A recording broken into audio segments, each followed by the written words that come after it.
Well, thank you very much for the introduction, and thank you for coming to my talk. Now, I think given the theme of this conference, it would not be an overstatement if I said that these days we're buried in data. Now, that's a good thing, and it's a good thing because machine learning and statistics have provided us with the theory, algorithms, and software tools to analyze this data and to derive actionable insight from it. Now, of course, today I'm going to talk about data and how to analyze it. But data come in many different forms, and the kind of data I'm going to talk about is connected data. Now, what is connected data? Connected data is the kind of data that we can represent in a graph data structure that is familiar to us from computer science. Now, a graph consists of two main elements. We have nodes that represent entities in our data, for example, the users of an online social network, and edges that connect nodes in the graph. And the edges represent relationships between the entities in our data set. For example, friendship. Now, there are many examples of connected data because we live in a connected world. Some examples include the obvious ones, social networks, but also transportation networks, telecommunication networks, biological networks, terrorist networks, citation networks, and financial transaction networks, such as Bitcoin.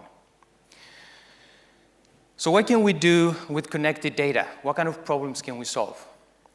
We can broadly classify the kinds of problems we can solve with connected data into three categories. The first one is what we call node classification or node attribute inference.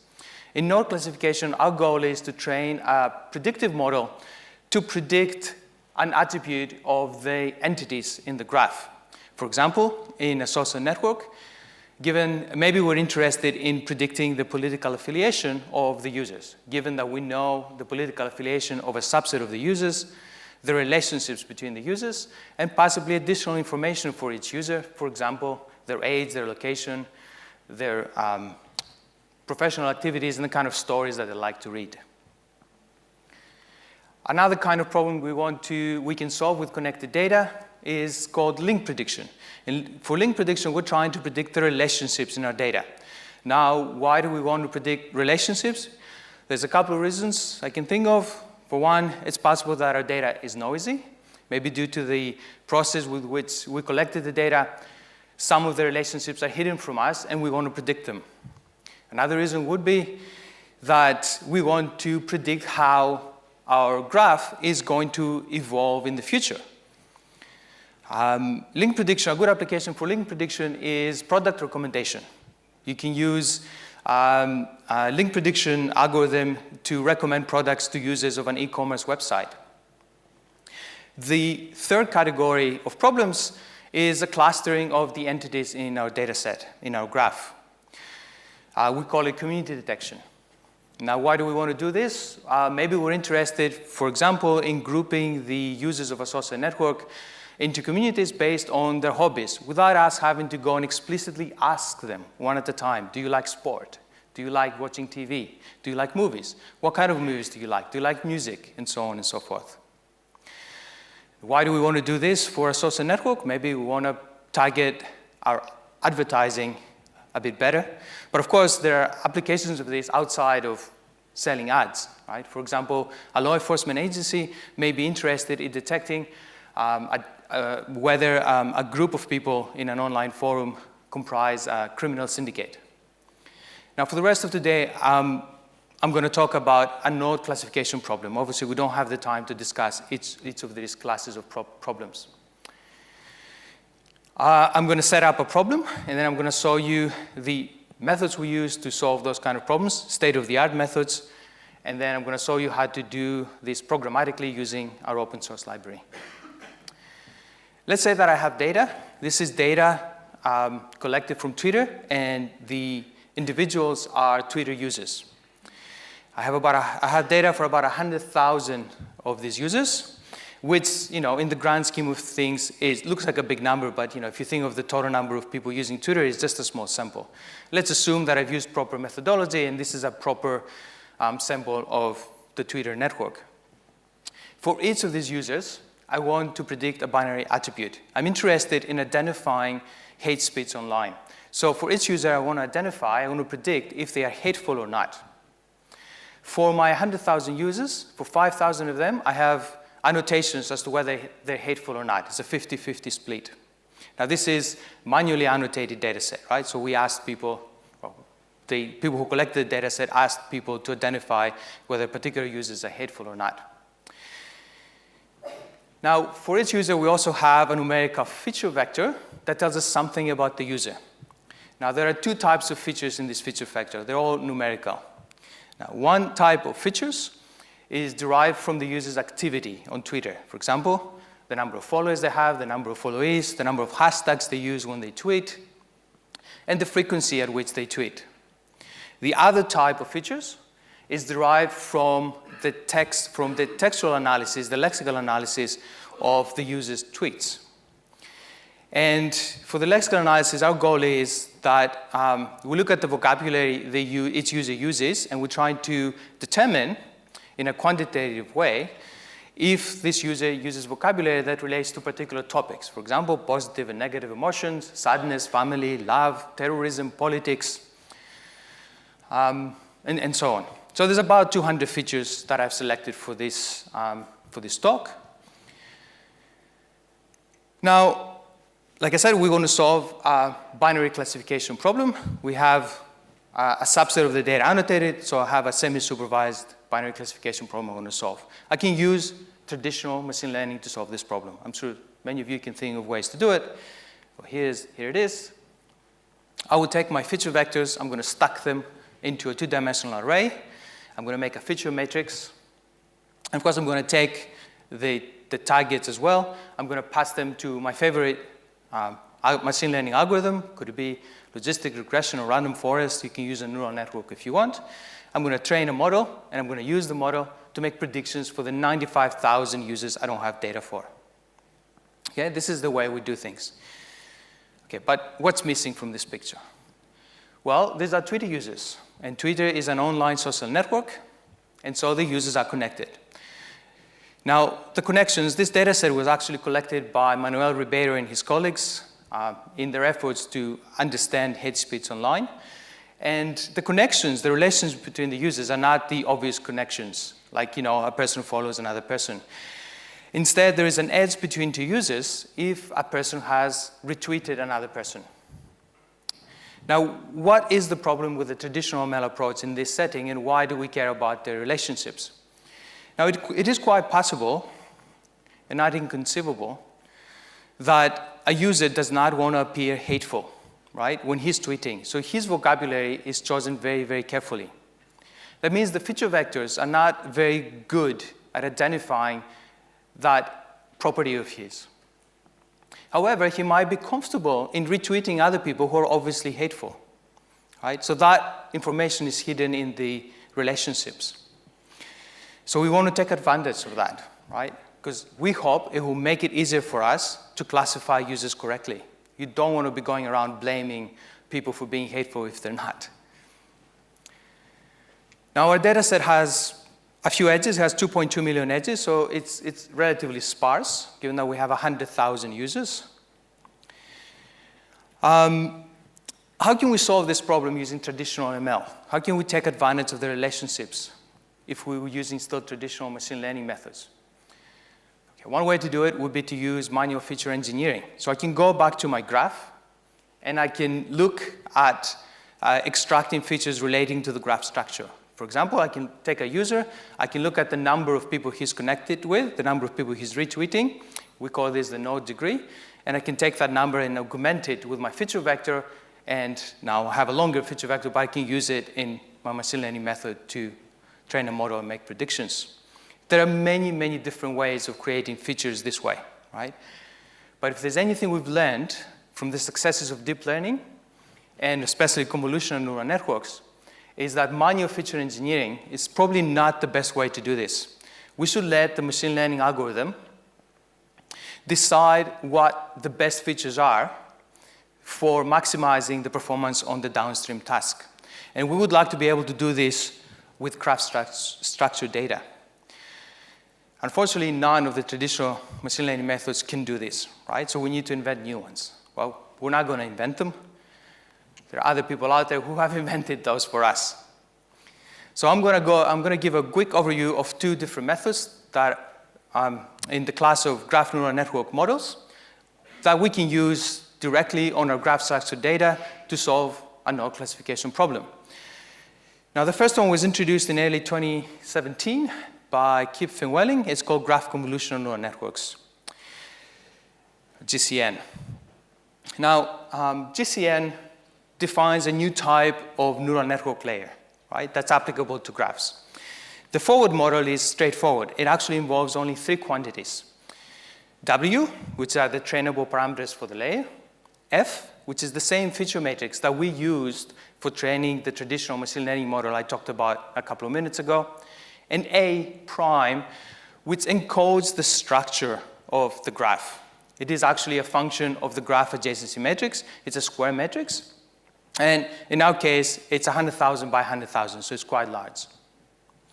Now, I say it's not exactly the graph adjacency matrix.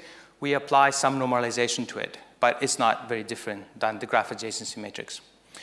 Then we multiply these 3 matrices. We apply an element-wise nonlinear function, for example, the rectified linear unit, and that gives us the output for the layer. Of course, I can take many of these layers, I can stack them back to back to make a deeper model, and I can train this end-to-end using gradient descent. Okay, so this method, when it was introduced, it actually pushed the state-of-the-art in node classification for graphs ahead by a large margin. Like for some of the standard benchmarks, it pushed it ahead by something like 20 or more %. That's a big improvement. The problem with this model is that you have to perform this multiplication between A and F. And this can be very big matrices. Now, 100,000 isn't too bad. But when you go to millions, then it becomes intractable. And you won't be able to do it even on a big computer. But it does form a very good baseline if you're just experimenting with graph neural networks. Now, later in 2017, Hamilton and his colleagues, they introduced another method that's very similar in nature to GCN, but it is much more scalable. Okay, it's called graph states, graph sample and aggregate. It also defines a new type of graph neural network layer. The insight behind graph states is that to make a good prediction for a node, you should look at its own feature vector. But you can do better if you also look at the feature vectors of its neighbors in the graph. But then how do you do this? How do you bring that information into its node? Well, you apply an aggregation function. You iterate over the neighborhood of a node. You pick out their feature vectors. You aggregate them. You use something like the mean. You take the average of them. Or you can use a trainable function. It could be just another neural network. But you combine them into a single feature vector. Then you pass that information to the central node. You combine its own feature vector with its neighbors. For example, this example shows concatenation. You can, of course, take the averaging or apply another function if you want. And then you apply linear transformation. You multiply by W. These are the weights of the layer. And a known linearity element-wise that we're all very familiar with from neural networks. This looks similar to GCN. The scalability comes from the fact that instead of actually aggregating information from every neighbor of a node, we sample a subset of the neighbors. Okay? And we can cap that numbers. For example, we can sample only 10 neighbors or 20 neighbors. What this means is that basically, at the end of the day, the machine learning model that you're building is of a fixed size, and it doesn't depend on the size of the graph, which means that you can have a small graph or you can have a huge graph, and it still works really well. One of my colleagues this morning, Kevin, he saw how you can use this algorithm to solve a node classification problem for a very large network. It was a Bitcoin data set with 400 million nodes. Now, of course, say you have graph data and you want to try these models on your data set and you want to do this to see if it works for you or not, right? Fortunately, the devil is in the details when you try to implement these algorithms. It takes time and effort to implement them correctly and efficiently. And especially when you have like deadlines bearing down on you and your boss is breathing down your neck, it's difficult to do it correctly. So at Data 61, our team, Stellargraph, we have developed a Python library for graph machine learning. It is also called Stellargraph. You can find us on GitHub. It's based on Keras and TensorFlow, and we use also NetworkX for Graph.io.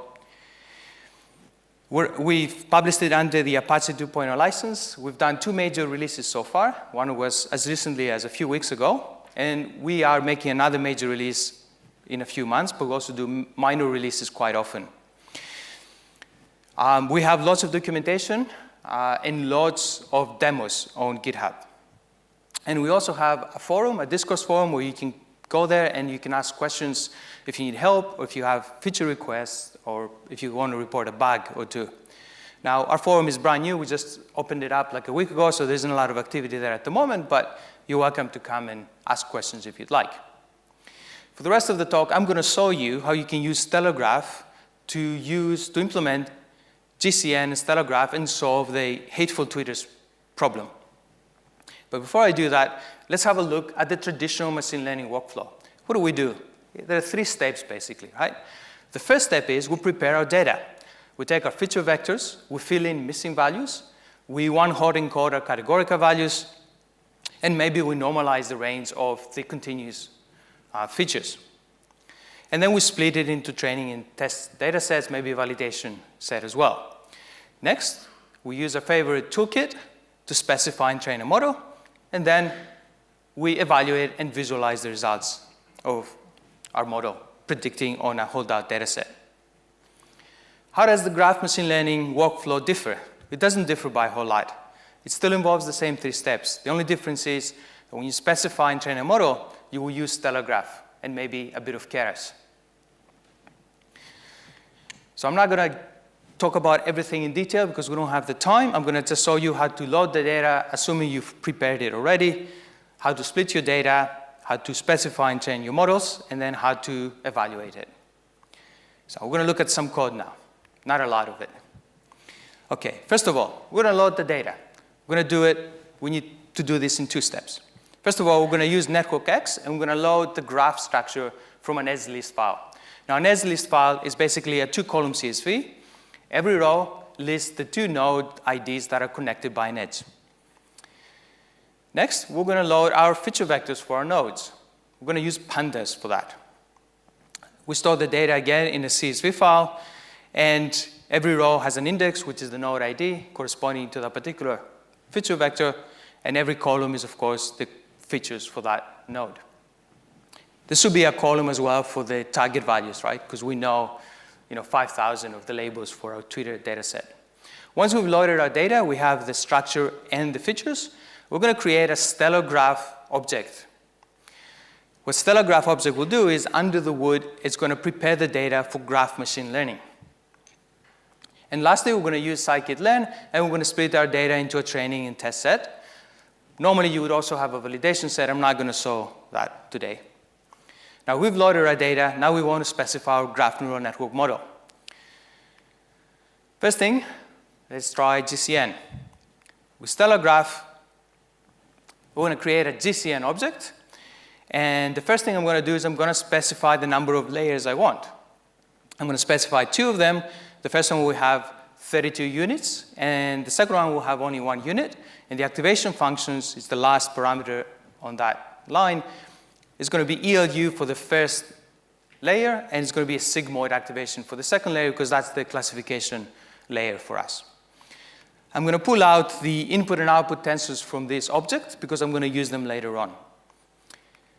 For GraphSage, it looks very similar. I'm going to create a GraphSage object. I'm going to tell it I need 2 layers, 2 graph convolutional layers. They're going to have 32 units each, and the default for GraphSage in our case is a ReLU activation. We're changing that so you can specify your own activation. I'm going to pull out the input and output tensors, but I also want to show you how Stellargraph neural network layers can be combined with Keras layers. So here I'm going to tag a 3rd layer, which is going to be a Keras dense layer with 1 unit and a sigmoid activation, because that's going to do the classification for us. The next thing I do is I go to Keras. I create a Keras model. I give it the input and output tensors that I pulled out of my GCN and GraphSage models. I'm almost ready to go. I just need to do one more thing. I need to tell, or I need an object that will feed data to Keras. when it's training. So I'm going to do it as follows. GCN is a full patch method, unfortunately. And so I'm going to create a Stellargraph full patch node generator. I'm just going to give it my Stellargraph object G that I created at the very beginning when I was loading the data, because the generator needs to know about the graph. And then I'm going to call the flow method to tell it and to specify what the training data are, which node IDs I have labels for, and what is the test set. For graph states, for which we can use mini-patch gradient descent, I'm going to create a graph states node generator, and I'm going to specify the batch size, and I'm going to specify the number of samples for each layer. Now, the number of samples is the size of the neighborhood for each layer. So in this example, I'm saying that for my first layer, I'm going to sample 20 neighbors for each node, and for my second layer, because I had a 2-layer model, I'm going to sample 10 neighbors. Now, the sampling is done uniformly at random with replacement. And I'm going to call the flow function to specify what my training data are. And now I can go back to Keras. I can compile my model. I can choose an optimizer and a loss function. And then I can call fits generator to train my model for 200 epochs in this example. Next, I can use Keras predict generator or evaluate generator or scikit-learn routines to evaluate my model on my test set. And here I'm showing the receiver operating characteristic curves for GCN and graph states and the confusion tables. You can see from the ROC curves that there isn't much difference between the two algorithms. They both get the same area under the curve. But if you look closely at the confusion tables, you can see that, for example, GCN has a larger number of false positives. So if you don't want to go around, accusing the wrong people, then it's better to use graph states. But it's not just that. Graph states is more scalable, right? So it's good that it performs just as well as GCN, which is a very, very strong baseline for graph neural network research. Right. So I'm coming to the end of my talk. I'm just going to talk a little bit about the challenges behind developing this library. One of these challenges have to do with how quickly the machine learning discipline, graph machine learning, is actually moving forward. Like I said, the two main algorithms I presented, they're only like 2 years old, if not less. And there's new work being published almost on a weekly basis, especially these days with the open source publishing that's very common in academic circles. So it's very difficult for us because we have to sort through all these papers to figure out what are the good contributions, what are good algorithms that we need to add to the library in order to help our users to do the best they can do. We're very lucky at Data 61.